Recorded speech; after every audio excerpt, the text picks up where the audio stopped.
Hello guys welcome to Aminul blog आरबारो কংগ্রেসের বিশাল বড় একটা মিটিং ওর গৌরব গগৈয়ে কইছেন যদি আমি ইসলাম সরকার গঠন করতাম পারি তাহলে জুবিনদার আসল বিচার আমি লইয়া ছাড়িম আপনারা আগে ভিডিওটা দেখুক বাদে আমি কিচ্ছু কইয়ার শুনিয়া যাইবা কংগ্ৰেসৰ নেতৃত্বৰ চৰকাৰ অহাৰ পিছত 100 দিনৰ ভিতৰত আমি জুবিনদাক আমি ন্যায় দিম। আইন এই মিটিং কো ইকানো কইছেন আমরা সবে জানিছেন আমরা জনপ্রিয় সিঙ্গার জুবিনদারে কোনো একটা ট্রিক হিসেবে বানানো হয়েছে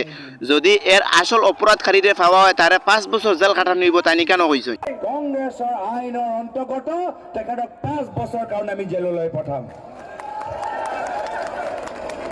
কোন আপনাৰা বুনুকা গৌৰব গগৈ সম্পূৰ্ণ মুখৰ কথা কংগ্ৰেছৰ নেতৃত্বৰ চৰকাৰ অহাৰ পিছত 100 দিনৰ ভিতৰত আমি জুবিনদাক আমি ন্যায় দিম আৰু তাৰ পিছত কংগ্ৰেছৰ নেতৃত্বৰ চৰকাৰ অহাৰ পিছত আমি এনেকুৱা এটা কৰা আইন এনেকুৱা এটা শক্তিশালী আইন আমি আনিম কি যদি কোনোবা হিমন্ত বিশ্ব শৰ্মা ডাঙৰীয়াৰ দৰে সাম্প্ৰদায়িক কথা কয় এটা বিশেষ ধৰ্ম বিৰুদ্ধে কথা কয় কংগ্ৰেছৰ আইনৰ অন্তৰ্গত তেখেতক 5 বছৰ কাৰণে আমি জেললৈ পঠাম।